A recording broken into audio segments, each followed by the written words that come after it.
It's just unbelievable the amount of stimulation we're hit with each day now, from checking your phone first thing in the morning to the last thing at night. In the 16th century, they'd give kids alcohol and opium and cocaine, but we probably didn't know the dangers of it, and we probably are only starting to learn about the dangers of phones. Like, humans are not meant to be these masses of stress that we're walking around with every day. How comfortable, Hector, are you telling us about your own burnout? I just had a really heavy decade of drinking and drug taking. I felt like things were almost spiraling a little bit. It reached this pressure point. And as soon as I gave my phone in when I arrived, there was just this sense of relief. And it was like all the bit of weight that had been accumulating for years. It just felt like none of that mattered. About 5 months after I stopped drinking, I started to get these weird autoimmune issues. Immune system flare-ups, so I get this painful burning sensation, which would last for 72 hours, keep me up during the night. Couldn't figure it out. We always feel like we need something to make us happy. And of course, that's never the case. It's when you remove your unhappiness that all you're left with is happiness.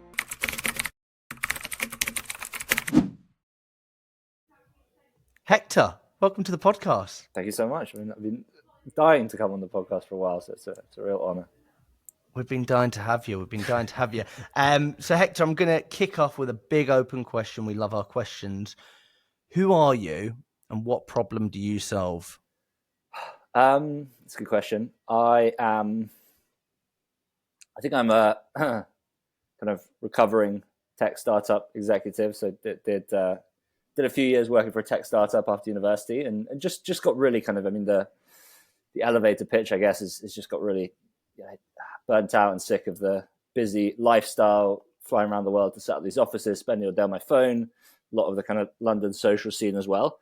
Got really tired of that, and then got very interested in just my own kind of phone use and how huge that weighs on us, and just what a huge part of our life that now is. What's amazing is we've just had this massive transition in society in the last 10, 15 years. And I think we're only now becoming aware of just how much life has changed. For better and worse, that there's obviously some amazing things that have been made possible with the technological advances.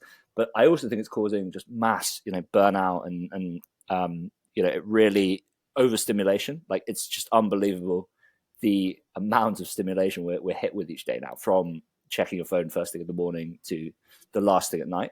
So it really made it my mission, the company's mission for the last 5 years now, to get people off their phones. So for 3 days, we have cabins all over the UK, run a company called Unplugged now.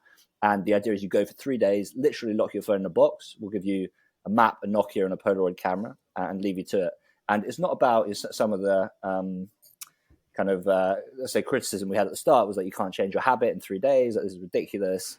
But it's not about that. It's about changing your perception. Because if you actually go and spend 3 days offline, then you realize that that's possible, and the world doesn't end when you go offline for a few days. So we kind of see it as almost getting people started on that journey, because all the momentum in society is towards spending more time online. You look around on the tube in London these days, everyone is just sat on their phone, watching Netflix or playing Candy Crush or whatever it is. And so I think that the goal for us really is to move that momentum in the other direction. I love that. I was at a conference on the weekend, and they were talking about giving phones to children at a young age. And actually, in the 16th century, they'd give kids alcohol and opium and cocaine in teething gels and things like that. But we probably didn't know the dangers of it, and we probably are only starting to learn about the dangers of phones. So I think when we think about, a lot of people listening to this might be salespeople, business owners. What symptoms might they be facing in their own life where Unplugged would be the cure for them?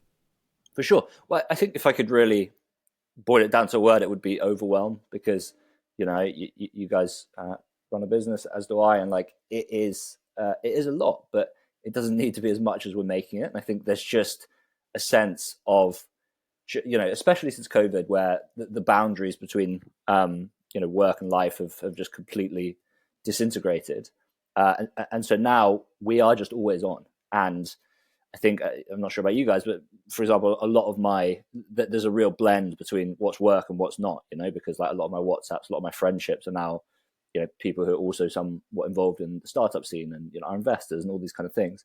So you've just got this you've just got this like constant barrage of everything stimulus.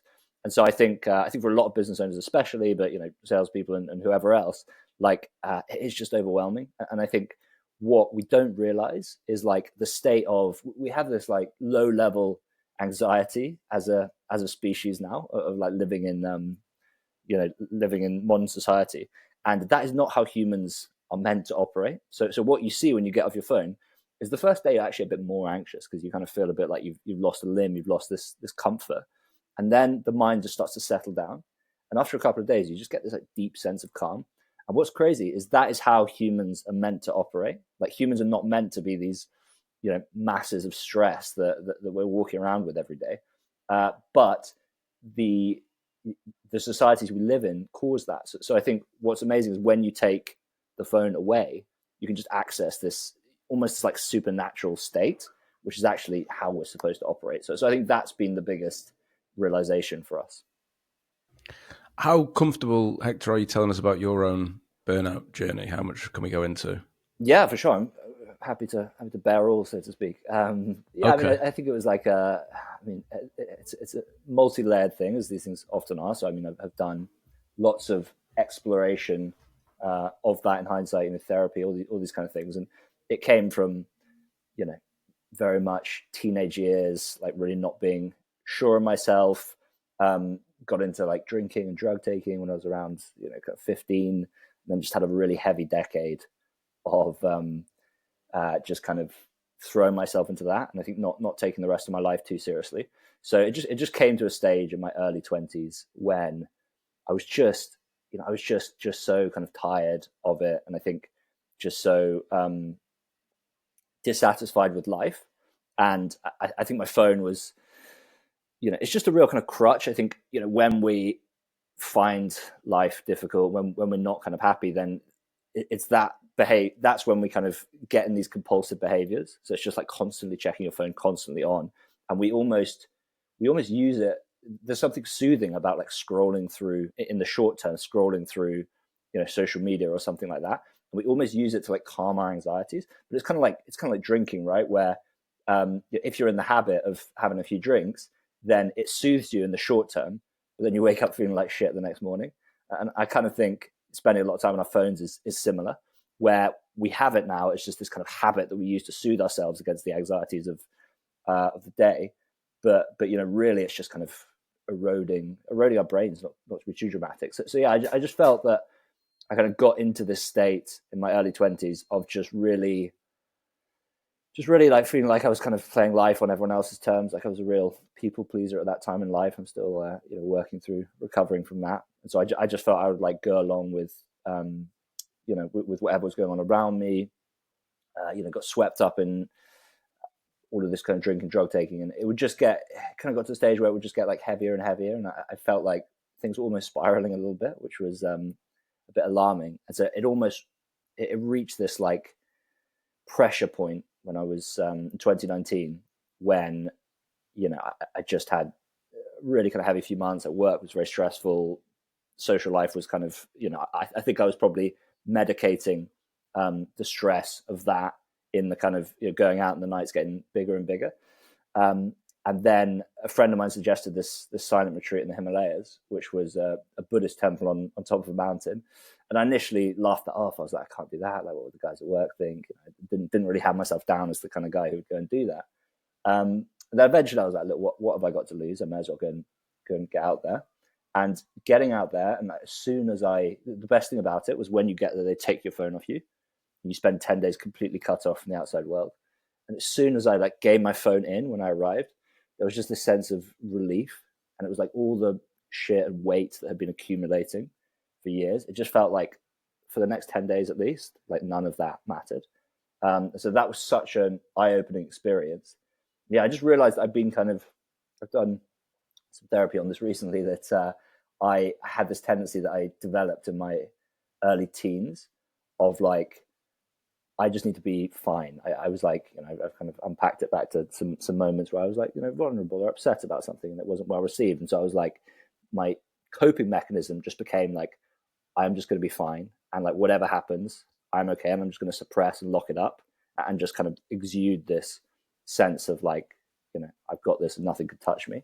And I think over the years, as I've been through, life's ups and downs, I've just kind of just like absorbed all these things. So whatever happens, I've always just got this like all is well attitude, and that's fine because I think it builds resilience, and it means you can get through life's challenges. But there's a cost as well, So like even if you don't feel it, you're suppressing all the things going on.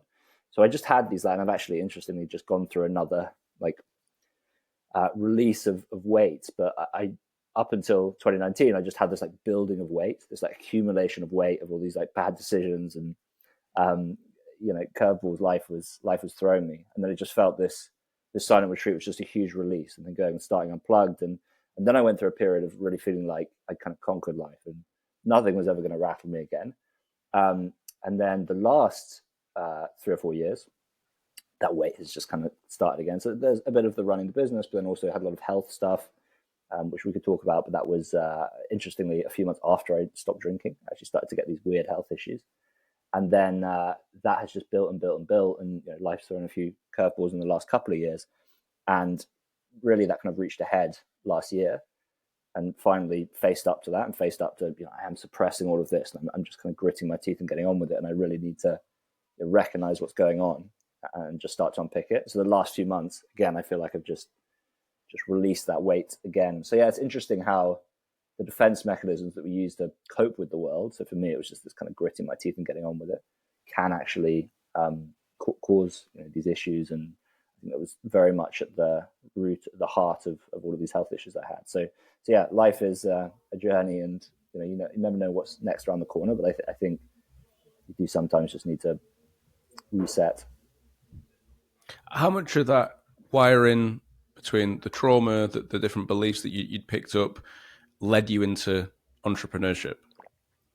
That's a great question. I mean, why does anyone become an entrepreneur? I think there's many reasons, right? And I think there is a huge component of this is 100% a change that I think is necessary in the world. And if we don't do this, then I don't think anyone will. So that definitely plays a part. But I think if I'm being really honest, and I think there's a lot of, at the root of a lot of entrepreneurial journeys, there is just this, almost this kind of need to show the world you're special, right? Like it's such an irrational and kind of crazy thing to take on, like starting a company. Like it's such a lifestyle choice. It's such a hectic lifestyle. Again, I wouldn't trade it for the world, but it's a lot, and you have to go all in. But I think there's a lot of ego, if I'm being honest, tied up with starting a company. There's this lot of like, I'm going to show the world how special and smart I am. And I think, I was a dyslexic kid, and I, as a result, I was kind of at school, I was bad at everything writing related and good with numbers. And it just meant that, and most subjects are writing, right? So most subjects I was not good at. And so I was like, I'm not going to try and not be good at this. I'm just not going to try. And so that kind of became my identity at school. And it was like, I'm just not going to try any of this. And that was really the first, 20 something years of my life. And I think I had in me this like belief that I have some very strong strengths that, the world almost wasn't seeing, because I was just this guy who like didn't take his life too seriously. And so I think the business, if I'm being honest, that there's a big sense of, there's that need to like show the world how smart I am. Like I think if every entrepreneur is really being honest with themselves, like that's in there somewhere. So yeah, it's complicated. There's that. I genuinely want to make this change in the world. I also love the game. Like I find it thrilling. I really enjoy it's actually the further we get as a business, the more complex the game you're playing becomes. And actually I find that more intellectually stimulating. So some people are just, real ideas people. They love being around a table in the early stage, like building up prototypes. I much prefer this kind of later stage, like, very complex game that you're playing, and just thinking about all the systems and people involved. So yeah, if anything, I'm enjoying it more as we go rather than less. It feels like the journey has probably had like speed bumps of conflict throughout, because of what you're building and the mission you're on. There's probably another parallel universe where Hector could have gone and lived on the monastery in the Himalayas and been really, really happy. So how do you balance growing a business where the antidote is step away from your phone, kind of step away from being dragged and kind of leading towards all those things. How do you balance that and kind of move closer to your mission while also staying true to yourself? So I think I go and do this 3 or 4 times a year, which is amazing, because you can get so caught up in the stresses and strains of running a business, and then to actually go and spend the 3 days offline in one of these amazing locations, you realize that why we're doing this, and that's just a really nice reset and reminder. So I think there's a constant process of getting caught up in everything and having to take myself off to do this, or ironically find the time to actually switch off. But yeah, what's nice is being surrounded by this message all day, and the evidence of that as well. I meet people all the time who say they've come to stay and it's been transformative and all these things. So I think that's personally is just very good reinforcement as to why we're doing this, and it just reminds me to take care of myself as well. So there's a conviction that like it really works, and that helps me practice what I preach. But it, I of course forget it as well sometimes. I liked what you were talking about, the accountability piece there. So one thing I've noticed as I kind of get older and maybe a little bit wiser is words get thrown around. And I feel like maybe a decade ago, the word depression was being used left, right, and centre. And I used to do some stuff in schools, and kids were using it. And actually, it was probably being used in the zone of, I'm on my phone too much, I'm not going outside enough, I feel this sadness, rather than the difference of maybe like a clinical depression or a chemical imbalance. I think one of the words that gets thrown around a lot at the moment is burnout.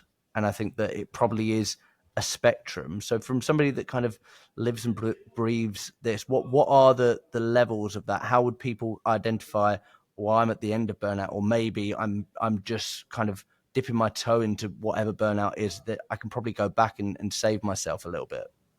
Yeah, well, I think it's really interesting, and what you say about words and how they mean different things, I think, is the key point here, which is words are so subjective, right? Like a word is, it's just, I might say a word and it means something completely different to you than it means to me, and obviously that's a scale. So it's usually somewhere in between. So I think we generally get too caught up in society about what a given word means. I mean, there are so many debates on X, formerly Twitter, about people arguing over the definitions of a word, which is just ridiculous because it changes, it evolves as society evolves, right? And I think burnout's a classic example where people probably have this, like, burnout is a very descriptive phrase. Like you think of someone completely crashing and burning and being unable to function. And I think it is a scale, and probably there's very widespread low level burnout. And I think rather than getting caught up in that, it's almost just getting people to reflect on how am I really doing? Like, how am I? And I think what's crazy is most people, it's like I'm not thriving. I'm getting by, but I'm not thriving. And I think what's a shame is that we really settle for that today. There's this like narrative of life is hard, so I'm not doing great, but like that's life. And I think that's such a shame. And I do think that as individuals, we should strive for more than that. I think we're all worth more than that. And I think there's a sense, especially the last few years with COVID and all these things, like that, there's just, I think it's very easy to feel like a victim in this society, and absolutely no blame to people who would put themselves in that situation. But it's like, that huge part of society just feels so beaten down by life, and I don't, there's not an easy answer for how to get out of that. But all I would say is, like, these things can and do change, and usually it's the people who believe they can get out of it who do. And so anyone going through that, I think it's just, like, hope is a powerful thing, right? And I think hearing, it's really important, I think, for us to share the kind of stories of where we've been and just how low things have got and how it's changed. Because when you're in these, I've been through some not great times in the last few years, and when you're in these moments, like, it's the lack of hope that's the most destructive. It's that feeling of like, this is never, when I was really going through the health stuff, it was just like, I'm just not sure I'm ever going to get better. I remember speaking to people out the other side, and they're like, does pass. And I think that's a really important message for people to realize is, these things do and will pass.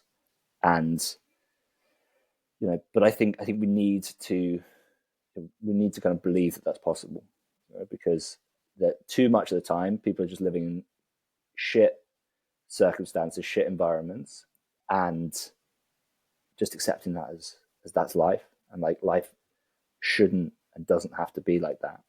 And so yeah, I think rather than getting too caught up in the like, is someone burnout or not? It's like, are you thriving? And if not, maybe it's time to change something. Did you say you had some health consequences from stopping drinking? Yeah, it's really interesting. So I, about 5 months after I stopped drinking, I started to get these weird autoimmune issues. So this was after starting the business, and I was in a really, really good headspace at this time. And like a few months off the meditation retreat, I was like meditating every day, reading every day, just in a good space. And then I started to get these weird like immune system flare-ups. So I get this like painful burning sensation, which would last for 72 hours, keep me up during the night, couldn't figure it out. Went to an allergy clinic, they gave me all these antihistamines, which made it subside, but then whenever I stopped them, it would come back. Did that for a year. Then I went to see a Chinese doctor for a year, which was a chap who couldn't speak a word of English. I can't speak any Cantonese, so the conversations were brief. And he gave me these he basically gave me every 2 weeks 14 bags of like twigs and leaves, and I had to brew that for 2 hours every day. So I did that for a year. Again, it kept the symptoms away, but every time I stopped, it would come back. And then I moved with my partner at the time up to Epping Forest, and my health really took a kind of dive then. This was probably a couple of years ago. It started to feel like rough every day. So every day I would just feel like hungover, basically. Again, wasn't drinking at this point. Couldn't figure it out.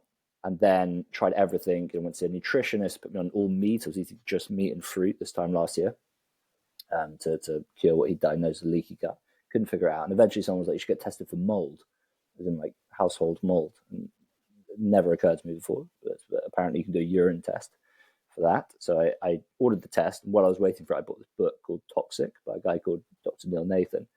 I read the book, and within about 10 minutes, I was like, this is it. And basically, you can get something called mold toxicity, which is basically mold poisoning from mold you have in the house.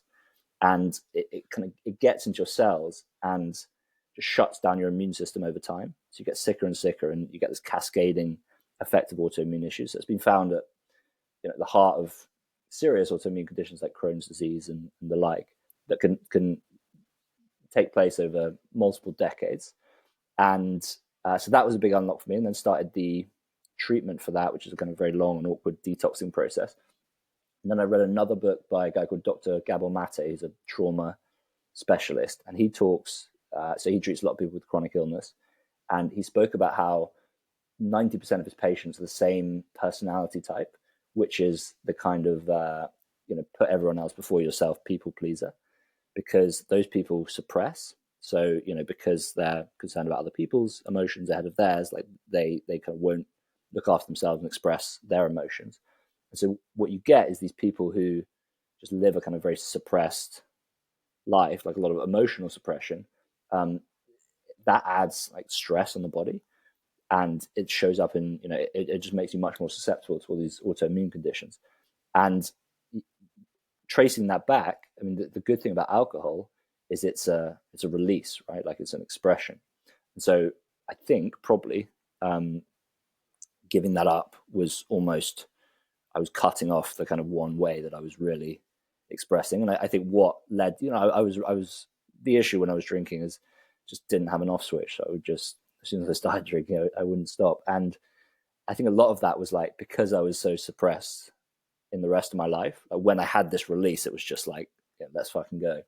So cutting that off, I think just meant that it couldn't go anywhere, and just made me much more susceptible to these health issues. So from I would say towards the end of last year, started drinking a bit again. A couple of drinks now, nothing like the old days, but just generally living a little, as a phrase someone said to me, which I think is wonderful. And so that has been hugely helpful, and actually feeling really in the last 3 or 4 months, I've started to kind of properly feel myself again. I had the same thing in my heyday. I'm 3 years sober now, but I had the same thing where I just couldn't turn it off. So we'd probably have been the best of friends and the worst of enemies all in the same night, Hector, if we'd gone out together. I imagine through working through what you've worked through running the business, there's probably a set of habits that you find yourself leaning on that tend to make things a bit easier. What would you say you find are the habits that work for you? Yeah, for sure. So I think in this whole kind of starting the business, like I feel like it was a big life rebrand. I really discovered an inner introvert. So I think at that point in my life, I'd basically just been around people the whole time. Like was always at the pub watching sport or whatever it might be. So I was just always with people. And I think when I went through this whole transition, silent retreat, I just really realized that I recharge well on my own. So really got into meditate. I still meditate every day. Reading has been a huge one for me. So again, dyslexic child, really slow on the uptake there. But then I just really got into it probably 6 or 7 years ago now. And now it's probably my favorite pastime. And I feel like I got some great advice on it just from a podcast, which was read what you love until you love to read. Because I think so often we feel like it becomes such a chore because this is a book we feel like we should read, but we're not really enjoying it. So we feel like we have to kind of plow through it. And the point made on this podcast was actually just read what you really enjoy. And it's about building the habit, and then you'll naturally progress onto the things you should read. So that I found I've got a huge amount out of that. I think, read nonfiction and fiction. I think they do different things. Like nonfiction really helps build your just models of the world and understanding reality. And, if you can really like reading history or whatever it is, and really, you really get a deep understanding of like how things actually happen. And it just allows you to build your understanding of the world. And then fiction, I think, is really wonderful for understanding the human condition, because when you're reading a piece of fiction, you're seeing the world through someone else's eyes. And obviously over many different books, you're seeing it from many different perspectives. So I think it really builds empathy and just helps you understand people. And that I think is hugely helpful for running a startup, because you're, again, dealing with this very complex system, which is the world and the models you use to understand that. But then you also have people is obviously such a huge component.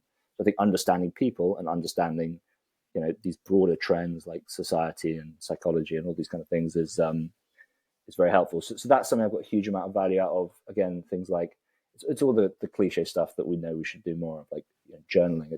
I find it hugely beneficial to just write for 20 minutes or go for a walk, go for an hour's walk, find so many ideas pop out of that. So it really is it's the simple stuff that everyone knows that they should do more of.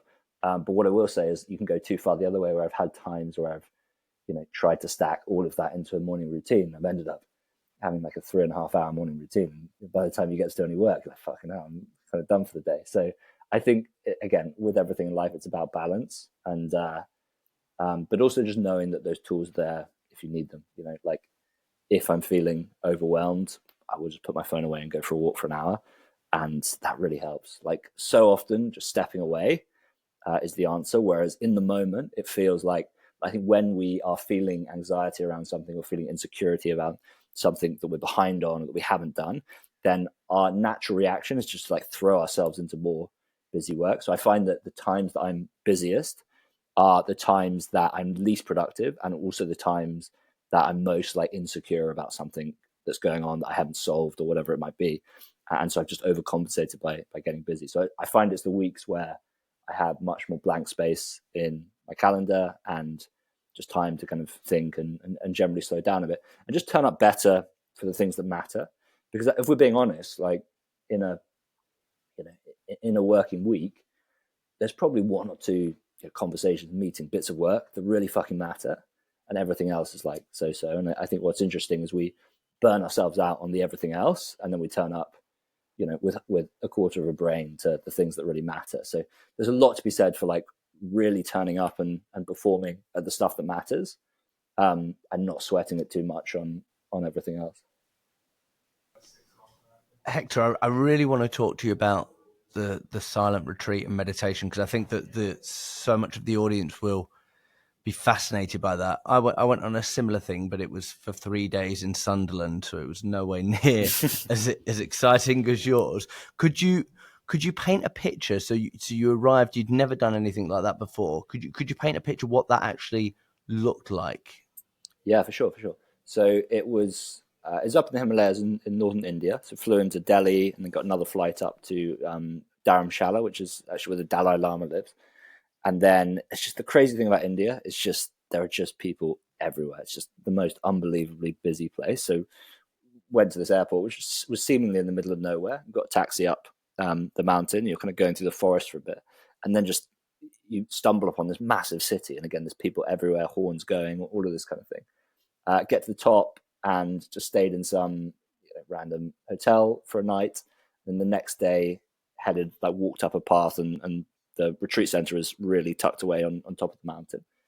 And it was busy. So I mean, on my course, which was called Intro to Buddhism, there were 80 people, 80. About a third of those were Indian, about a third were Israeli. So they all go after their years military service. There's a huge exodus to India to go and find themselves, I guess. And then a third were from all over the place. So a lot of people, everyone in their backpacks. And it was quite a surreal experience because you're kind of sitting there next to your backpack in this courtyard, not knowing what to expect on day one. And we had a very amusing introduction by a German monk which was again quite surreal, and just telling us what to expect for the next 10 days. And then you have your dinner on the first night, and you're kind of chatting to everyone just before the silence starts. So, good chance to meet people. And then you give in your phones and go for an evening meditation, and then you're in it. So, you wake up on that first day, and similar to the kind of unplugged experience, like getting that first day, you are feeling some anxiety, you are feeling discomfort. Like the hardest thing for sure, especially at the start, was the sitting. So, I, up until that point, had spent all my life slouched in a chair, whether it's, at home on the sofa or at a pub or whatever it might be. And you get there and, in India and generally Eastern cultures, like everything's kind of sat cross-legged on the floor. So you're sat cross-legged on a cushion on the floor. The first day, probably spend about 6 or 7 hours doing that. And so went to bed on that second night after the first full day. Just an absolute agony. You wake up and your back is just killing. So, I mean, it really takes a while to get over that. But what was amazing there is after 2 or 3 days, you start to feel your body adjust, your muscles adjust. And it was a very weird feeling because I think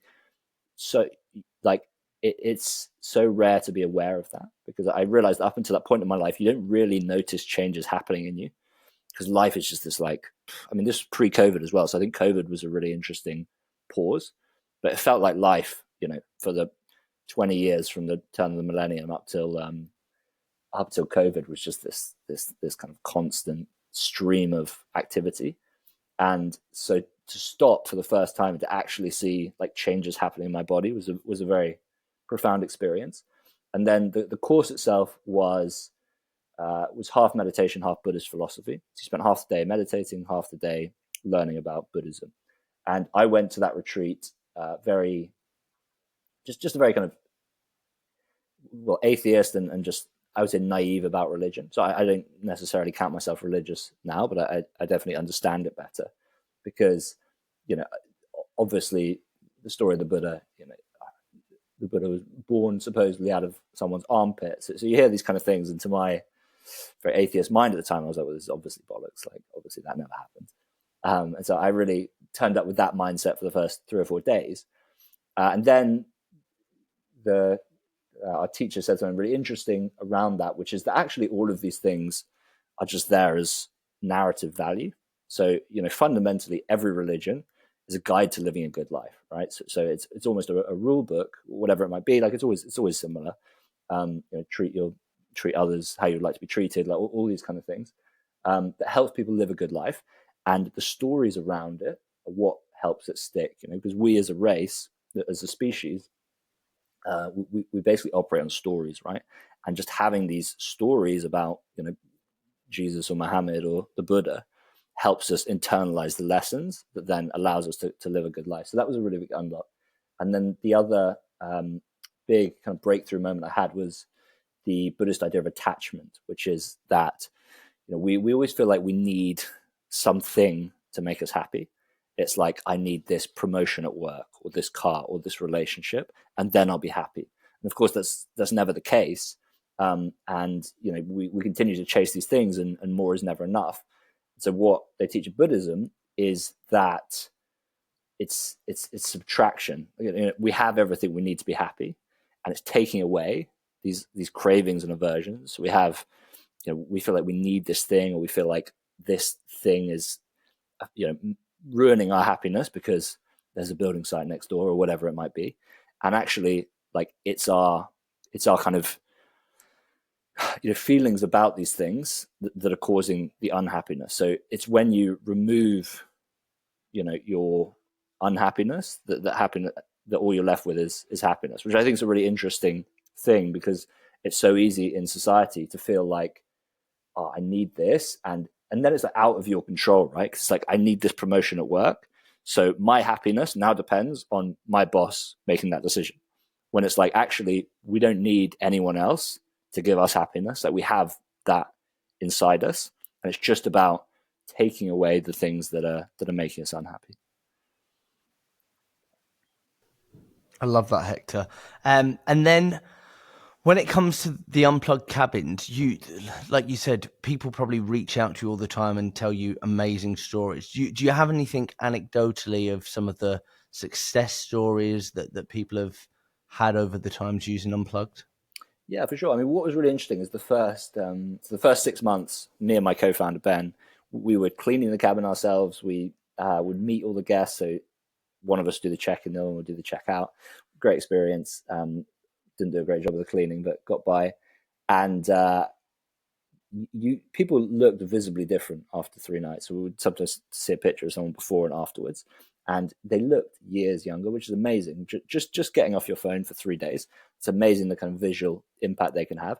But no, in terms of success stories, I mean, what we hear all the time, which is just really nice, is that people will go home afterwards, especially couples, and they'll just implement a little ritual. Like, it might be going for dinner once a week and leaving their phones at home, or some people really love using the physical maps, and so they'll buy a map of their local area. So it's just these little things that people almost carve out time when they get home to actually find that headspace again, which I think is amazing. And and then you hear I spoke to a journalist the other day who came to stay, had a press day, and she was 22, and her screen time went down from 8 hours a day pre-stay to 3 hours in the month afterwards. So that is awesome, because it's actually just so much more of people's life that they're getting back. I mean, 5 hours a day, in a month, that's 150 hours. It's a huge amount of time. And I think that's what's amazing, is like, if we can get people in this mindset of, I can spend this time offline. Like, I don't need to be on my phone the whole time. Then you just get so much of your life back. And like, the days suddenly become so long. Like, I think there's such a narrative, especially living in somewhere like London, that, we're so busy all the time. We have no time, and, can't get anything done. And, life is just sweeping us along. And like, the days are long. We have 16 hours awake every day. And that's so much time, but it feels like nothing, right? Because we're sat at we spend all our time like commuting, or sat at a desk fucking pretending to work for 10 hours or whatever it might be. And it's just helping people see that, life is long, and we do have so much more time than we think. So there'll be people listening that have got ambitions to start something like you have that makes a difference. What advice have you got for taking something from inspiration to market fit? What was that journey? Yeah, for sure. I think definitely start with the problem. I think there's way too many solutions looking for problems out there. So people would be like, oh, wouldn't it be cool if I built this app that did this? And it's like, well, does that actually solve anything for anyone? So I think what I found really useful, it's not the only way to start a business, it's just like building something that I would love to use. So I kind of came back from this retreat, and it was like, I would love to go and stay in a cabin and lock my phone in a box. And there just really isn't much out there for that. So I think if you start there, then worst case scenario, at least you've got something that you would use. But most likely, if you would use it, then a lot of other people would as well. So yeah, I think there's a lot to be said for being the customer at the start, and really doing it from that place. And the other thing I think is just there's a lot to be said for, Gandhi said, be the change you want to see in the world. And again, if you start with that, what's nice, because scaling a business is way harder than you expect. And again, everyone always says, I'm not sure I would have done it if I knew it was going to be this hard. And so there is, I think what really helps in the early stages, the naive optimism of not knowing how hard it's going to be. But I think it then becomes about staying power. And if this is something that you truly believe needs to exist in the world, then like that is the fuel, you know? And I think what's been really nice about this business is we've been through some tough times, but I've never questioned whether we should not do this or whether this is the right thing to do. It's always been just like, okay, well, how do we get through this next obstacle? You know? And I think that is very powerful, because these things, it just takes so much longer than you think it's going to take. Like, set aside at least a decade and just find something you're happy to work on for the next decade, because the compounding effect, if you do, we're 5 years in now, and just the compounding's been amazing, and the business just evolves and grows in such surprising ways that you can never have seen coming. And so I think if you can really kind of passionately work on something for 10 years, then remarkable things will happen. And the other thing is, like, if it's something you really care about and really think needs to exist in the world, like, I think that passion, people pick up on that, right? And it just makes it so much easier to hire or find investors or whatever it is, if there's a real purpose behind it, if there's a real meaningful change. I mean, I have a huge amount of respect for people who go and build B2B accounting businesses, and absolutely no disrespect to them, but it's not my personal mission. I just wouldn't have the staying power for that kind of business. And for some people it is, right? So I don't think that our mission is any more noble than anyone else's, because we're all living vastly different lives, and what drives someone doesn't drive someone else. So yeah, I think there's a lot to be said for just finding what really matters to you, and the chances are that there's a lot of other people that matters to as well. And I think if you can show up like with that authentically driving you, then it really tells. People listening, replay that bit a few times and with a pen. That was really, really good. When I say to you, what was the first hurdle or the biggest hurdle that you got over that made you think, if we can get over this, we'll be okay? What immediately comes to mind? What immediately comes to mind is we basically, so we didn't know anything about cabins. So we're like, we're trusted Scandinavians. We found a Swedish company to work with who actually manufactured the first cabin in Latvia. And we ordered it. The great thing about it is you can order a cabin before you pay for it. So we had to pay like a €2,000 deposit, and we didn't have any money. We didn't have anywhere to put it. It was like, look, we just order a cabin, we're going to have to figure out everything else, which is a good forcing function. So this was February 2020. And March 2020 was when the world changed. So COVID hit. We went into lockdown, which made things more complicated. But basically, we got this cabin eventually in June. Turned out to be great timing, because everyone had been locked in flats in the city for months. And so we got a ton of PR not that long after launching. But we made lots of mistakes with that cabin. So it was running out of solar power, for example, in July. This is something that obviously has to get through the winter. So we just got a lot wrong on that side of things. So we had to swap a lot of things out. And at the start, like, everything seems, do or die. And one of the things we had to do was we had this pellet burner in there. We're trying to be clever. It was like, we could either have a wood stove, or we could have this fancy pellet burner that you can control remotely. And so we could, fire it up before the guests came to the cabin, all this kind of thing. And it just didn't work. It was not fit for purpose. It was a massive drain on the solar. Like, it was an absolute disaster. So we ordered a wood stove to swap it out. And we're like, how hard can it be? We'll just go up and do it ourselves, because obviously you want to save all the money you can in the early days. So me and Ben, we're not handy guys. We went up, we went up on one afternoon. There were guests checking in at 3:00 the next day to fit in this wood stove, and we unpacked it. Had some other stuff to do at the cabin, so it was eventually kind of getting on to the evening. Unpacked it and found out that the chimney, the flue, was twice the size of the thing we had in there. So the hole in the roof was not big enough to get this thing in. At this point, we were like, Ben was, should we just leave the pellet burner in? I was like, no, we just got to get this done.